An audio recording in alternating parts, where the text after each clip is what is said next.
Bueno, en este video que presentamos a continuación, trata sobre la obra Don Álvaro y la fuerza del sino. En primer lugar, vamos a hablarles un poco sobre la biografía del autor, fue quien le escribió. Fue Duque de Rivas, el Ángel de Saavedra. Fue un poeta y dramaturgo español cuya obra es considerada emblemática del romanticismo hispano. De ideas liberales, luchó contra los franceses en la Guerra de Independencia y más tarde contra el absolutismo de Fernando VII, por lo que tuvo que exiliarse a Malta. Estas experiencias inspiraron algunos de sus poemas, como Con 11 heridas mortales, al modo de los antiguos romances pastoriles. Bajo la influencia de su amigo Manuel José Quintana y de estética entonces dominante, sus primeros versos, como Reunidos en Poesías en 1813 y obras teatrales como Ataolfo en 1814 y La Nusa en 1822.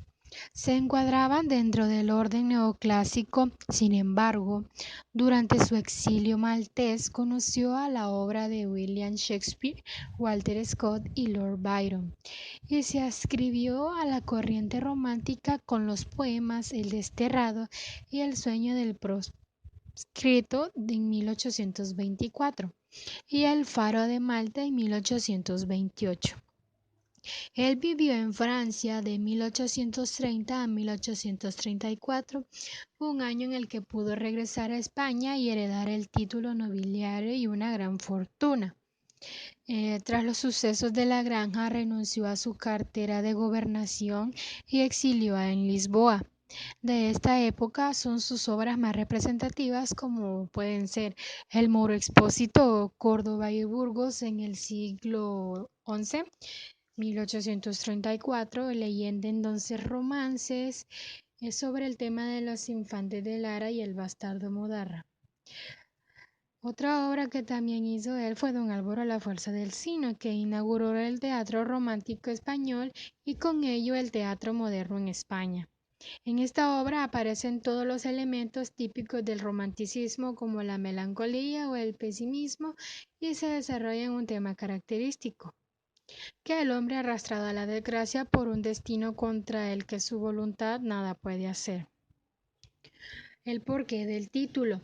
La obra de Don Álvaro o La fuerza del sino tiene este título ya que la obra gira en torno de Don Álvaro, un hombre amable, caballeroso, gentil y enamorado de doña Leonor, mientras que el marqués de Calatrava no quería que estuviesen juntos. Después de su muerte del marqués daría un gran cambio en su destino, en lo que su única forma de vivir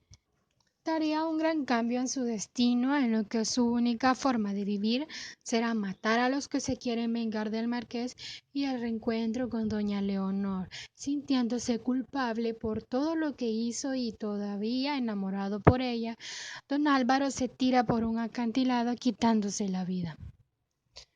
A continuación les voy a hablar un poco sobre el argumento de la obra.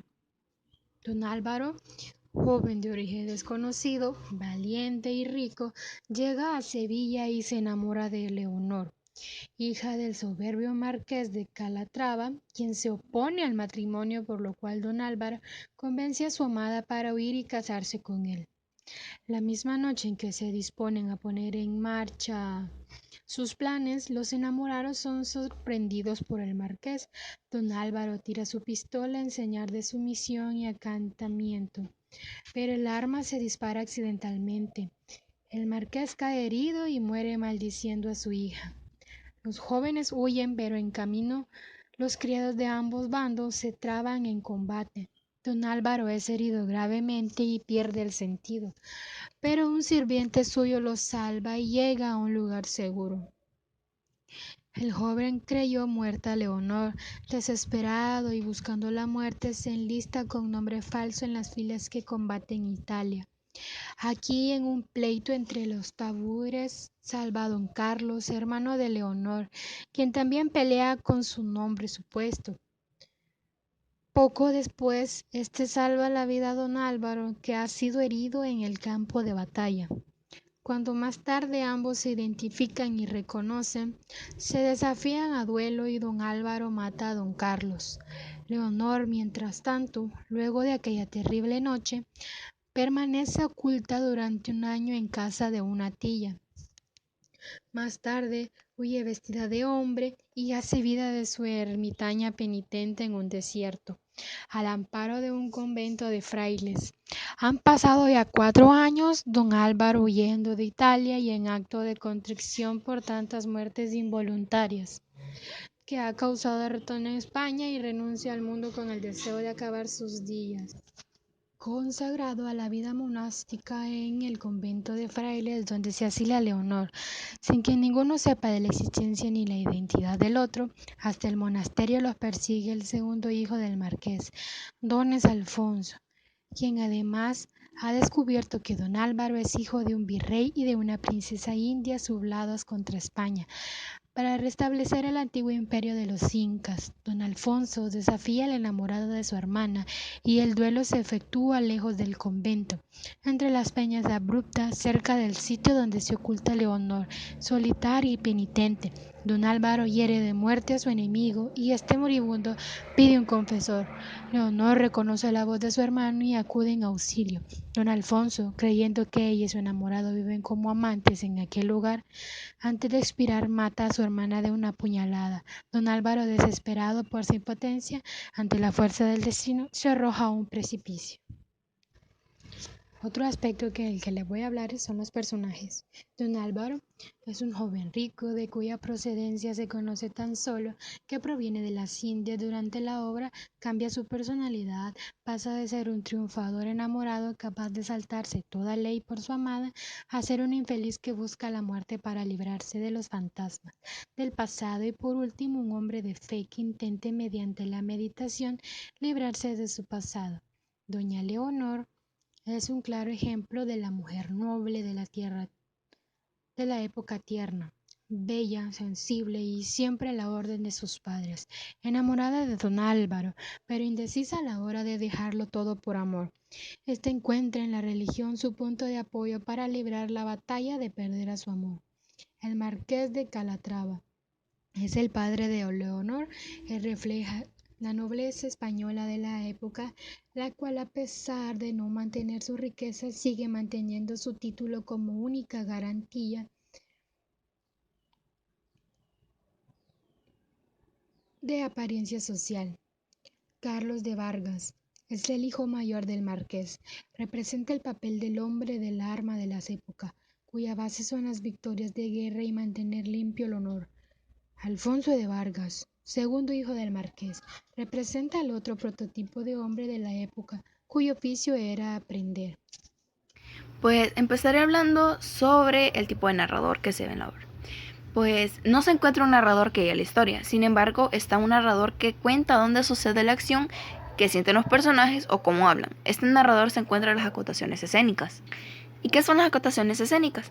Pues son aquellos textos de la obra que no son pronunciados por los actores y que indican nombres de los personajes, indican las entradas y salidas, describen lugares e indicaciones para la interpretación, entre otras cosas que normalmente están escritas entre paréntesis. Otro punto es el tipo de lenguaje. El lenguaje en la obra es uno cuidado, altivo y figurado. El lenguaje presenta una variedad de recursos lingüísticos para la exaltación de emociones con la función emotiva, exclamación, interrogaciones, puntos suspensivos, entre otros. Especialmente la entonación, el ritmo y la musicalidad, la abundante adjetivación y la riqueza léxica. Sobre los temas principales que se ven en la obra, podemos encontrar 3. La fuerza del sino o destino, el amor y el honor. El tema principal en sí es la fuerza del sino o destino, a la cual están sometidos los personajes, impidiéndoles cumplir sus propósitos e ideales, ya que las adversidades que atraviesan son ese gran obstáculo que no le permitió a don Álvaro vivir su amor con doña Leonor y acabar matando al marqués y a sus hijos. El duque de Rivas en la obra identifica a don Álvaro con el signo trágico. A pesar de sus buenas cualidades, don Álvaro está perseguido por un signo adverso, que le obliga a matar sin querer, que le protege cuando busca la muerte y que le condena a vivir sin su amada. Está predestinado y es consciente de ello. En esta obra, el autor se puede interpretar a la realidad que cree que estamos predestinados y ha querido reflejar como en el personaje que no hace su futuro, sino que le ocurren diversas desgracias por causas ajenas que le han conducido a la muerte, como un trágico final. Y en la obra también toca el tema del amor, que es el tema romántico por excelencia, pero se representa en un amor fatídico e imposible. El amor es en efecto el resorte de toda acción y el causante indirecto de las desgracias que acosan a don Álvaro. Este a su vez actúa casi exclusivamente movido del amor a Leonor, ya entendido como esperanza de un feliz porvenir, ya como recuerdo inolvidable o una fuente de desesperación. Por amor lucha, por amor mata y por amor llega al suicidio. Por doña Leonor, don Álvaro olvida que ha venido a España a pedir el indulto de sus padres, y por el amor a don Álvaro, doña Leonor está dispuesta a contrariar los deseos paternos y las conductas propias de su clase social. Y como otro tema principal tocado está el honor, que está representado por el marqués de Calatrava y sus 2 hijos varones. Pero también encontramos temas secundarios en la obra, los cuales son venganza, muerte y suicidio y las clases sociales diferentes. Bien, uno de los temas es la venganza, sobre todo expresada en forma de duelo. Ese anhelo de vengarse parece salvar la honra de la familia que ha sufrido una ofensa. En la obra, la furia del marqués se transforma en deseo de venganza que pasa como una obligación a sus hijos. Sobre la muerte y el suicidio, en la obra la muerte se trata de una forma en que parece que no es algo tan malo. Don Álvaro siempre habla de su deseo de morir, ya que él piensa que su amada está muerta y por lo tanto ya nada tiene sentido. Pues cuando lucha lo hace con todo su orgullo sin preocuparse por morir a manos de una espada enemiga. Don Álvaro está muy desanimado desde que se separó definitivamente de su amada, doña Leonor, y esto también le lleva a pensar en el suicidio en muchas ocasiones. Y también es como que la muerte es el final trágico de la obra y esta sirve de liberación. O esa es una forma en la que también se toma en esta obra. Las clases sociales diferentes. Esta está entre los hechos más importantes de la obra, ya que cuando el marqués de Calatrava se da cuenta de que el hombre que quiere casarse con su hija es de orígenes desconocidos, decide evitar que estos se casen. Este hecho hace que los 2 enamorados planeen la fuga y que sean sorprendidos por el marqués, que muere ese día de forma accidental por el arma de don Álvaro. A partir de ese momento los enamorados se separan y son perseguidos y por lo tanto este hecho hace que finalmente la historia termine en tragedia. Otro punto. Contextos económicos, sociales, culturales, políticos y religiosos. Sabemos que el siglo XIX fue el siglo del romanticismo en todo su esplendor. Y por lo tanto podemos ponerlo sobre el contexto sociocultural en la obra. La sociedad española se enfrentaba a los franceses. Unos pocos ilustrados realizaban, como en Francia, una verdadera revolución burguesa. Por ello dejaron atrás el antiguo régimen y lo sustituyeron por el régimen liberal. Ángel Saavedra se marchó de España siendo un escritor de ideas neoclasistas. Para ello viajó a diferentes países europeos, se empapó de un nuevo movimiento literario que aún no llegaba a España. Este es el romanticismo, ya que con las medidas de Fernando VII retrasó el aparecimiento del espíritu romántico, el cual comenzó con el estreno de Don Álvaro o La Fuerza del Sino en 1835, pero anteriormente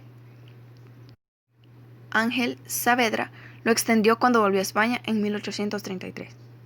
Su contribución literaria se inserta dentro de una corriente literaria de romanticismo español, que puso fin al neoclasismo, que había sido el estilo predominante en ese país hasta entonces. De hecho, los críticos literarios consideran que su obra, Don Álvaro, La Fuerza del Sino, constituyó la piedra angular en la transición del teatro del neoclasismo al romanticismo.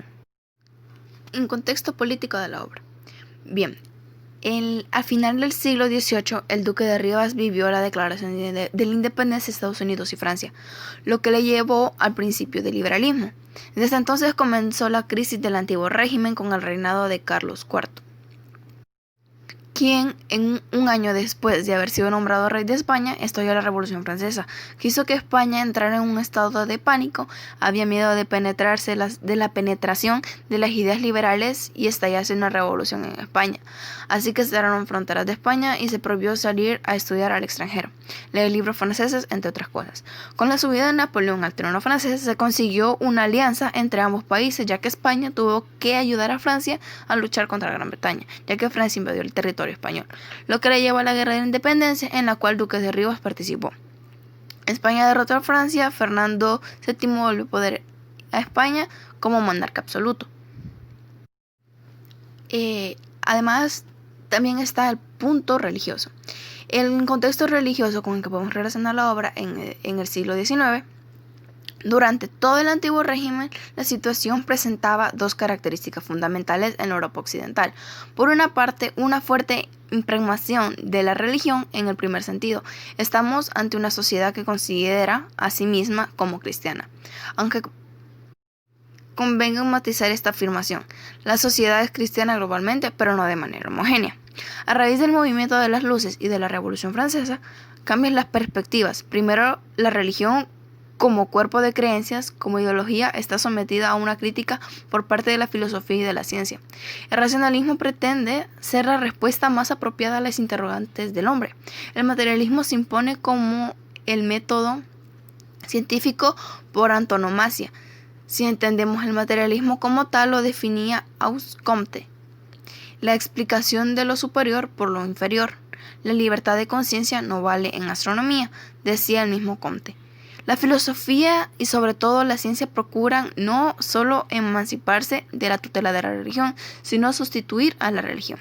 Otro cambio fundamental surge con las críticas a la Iglesia como institución, que primero porque formaba parte del integrante del antiguo régimen, luego porque el Estado procura reducir su influencia en la sociedad. Esta tendencia se acentúa en el siglo XIX. Además, en la obra, con el personaje Don Álvaro, también se ve una religión muy marcada. Don Álvaro llegaba a plegarias y se ve el cristianismo reflejado en esas situaciones. Y en parte el contexto económico de la época en Europa tuvo que recuperarse en el siglo XX de la destrucción causada por las economías socialistas y planificadas en Europa Oriental y capitalismo en la Occidental. La economía se caracterizó en el siglo XIX por un desarrollo desigual. ¿Qué quiere decir esto? Que en esa época ya predominaban mucho las clases sociales. Por lo tanto, la clase social alta estaba sobre la baja. Había desigualdades en todo sentido, no se cumplen los derechos, y también esto se ve en la obra, ya que con las clases sociales vemos cómo el marqués de Calatrava está en contra del amor que tiene su hija contra don Álvaro, y este es un claro ejemplo de cómo afectaba en ese tiempo toda esta desigualdad. En este sentido, que esta era la relación entre una pareja y ese amor imposible, que iba bastante influenciado por saber de dónde, el origen de don Álvaro, y cómo cómo podríamos decir, no estaba a la altura de la hija del marqués. Bueno, señor, este día le voy a hablar de la estructura interna y externa de don Álvaro y la fuerza del sino. El libro se divide en las 5 jornadas, 5 funcionales del romanticismo teatral, como ya hemos visto en la fase de la etapa literaria.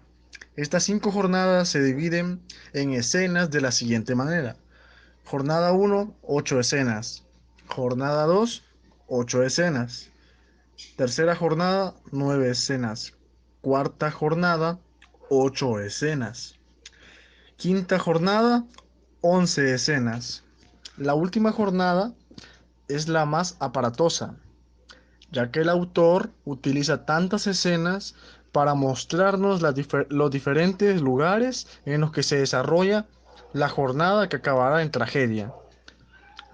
Esa es la estructura externa. La estructura interna se compone de las 5 jornadas de la estructura externa, podrían reducirse a tan solo 3, ya que son 3 los acontecimientos fundamentales de la obra.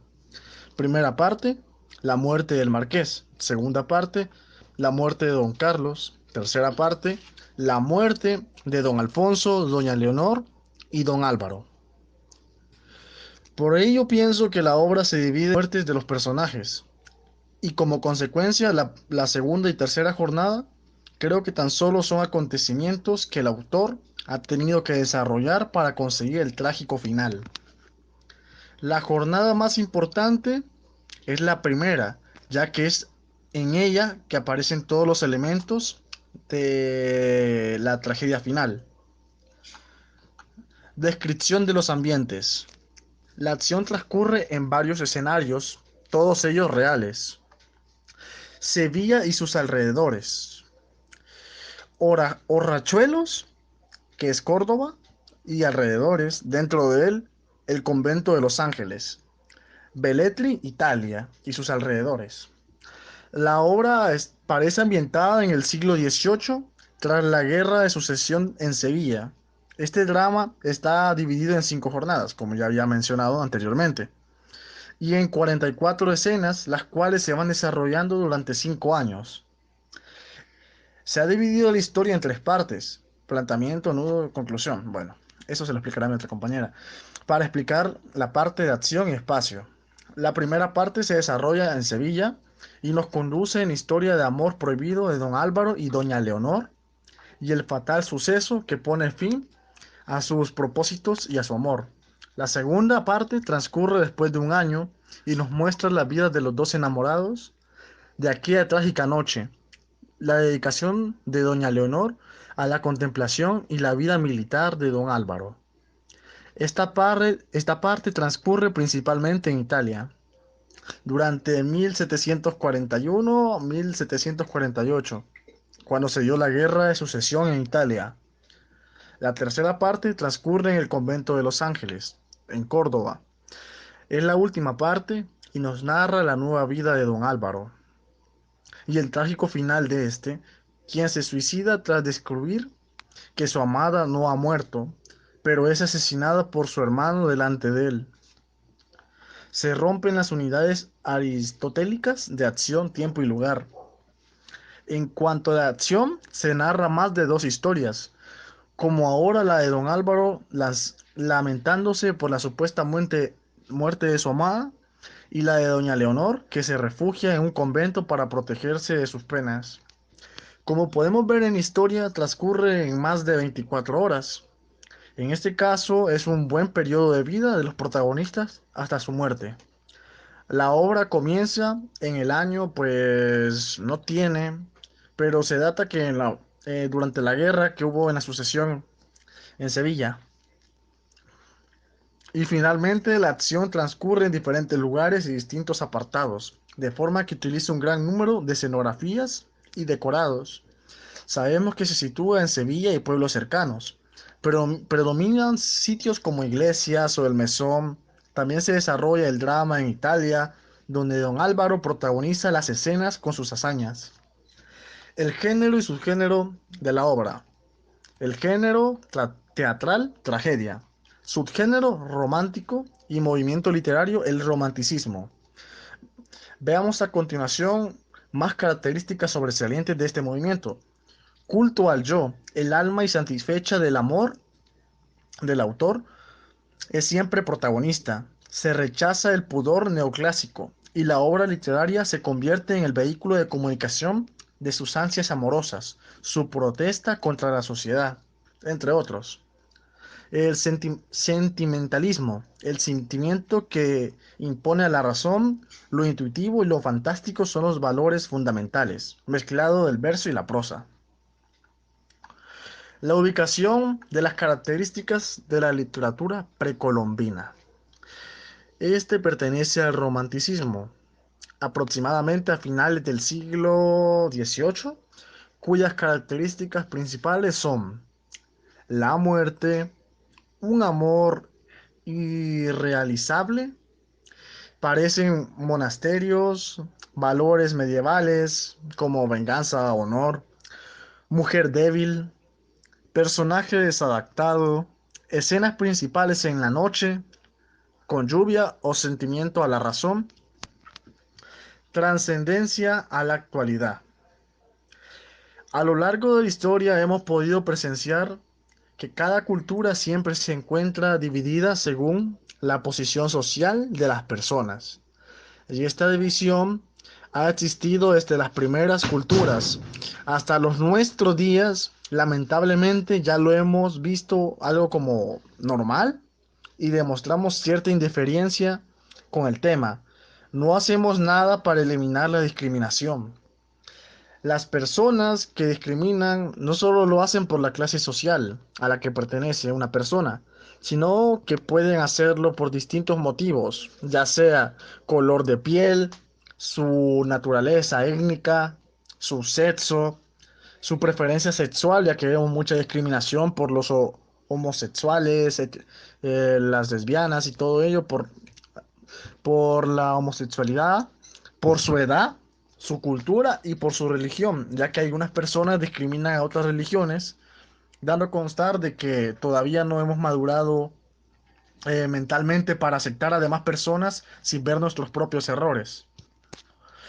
Actualmente vivimos en una sociedad que establece diferencias, preferencias, diría yo, dentro de la sociedad basándose en criterios como el nivel de educación, la ocupación y los ingresos, ya que algunos discriminan solo por cómo se viste la otra persona, pensando que solo por tener mejor ropa o una mejor educación la otra persona es menos, cuando sabemos que una persona que a veces tiene recursos limitados son las que más se esmeran en trabajar, en dar todo por seguir adelante y se esmeran y logran salir porque ellos se lo ganan con su propio esfuerzo.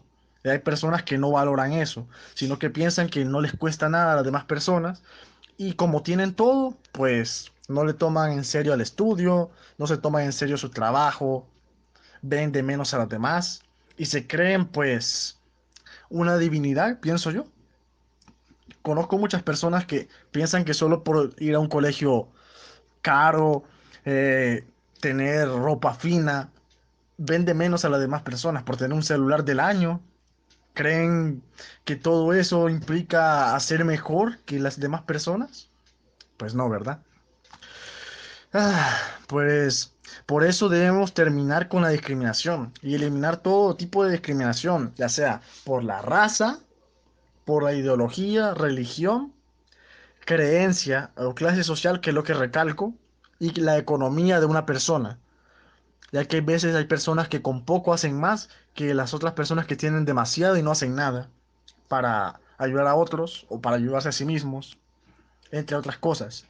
Todas las personas, independientemente de la clase social, raza, sexo o edad, tenemos los mismos derechos. Nadie es más que nadie en este mundo. Todos nacemos igual. Algunos nacen con, no sé cómo llamarlo, tal vez con comodidades, pero si se acomplejan a comodidades que son heredadas, nunca sabrán qué es ganarse algo con su propio esfuerzo. La Declaración Universal de los Derechos Humanos debe ser aplicable a todas las personas y establece, entre otras cosas, toda persona tiene todos los derechos y libertades proclamados en esta declaración, sin distinción de raza, color, sexo, idioma o religión, política o de cualquier otra índole, origen, nacionalidad o social, posición económica, nacimiento o cualquier otra condición. Muchas gracias, Señor, por su atención prestada y que Dios me la bendiga.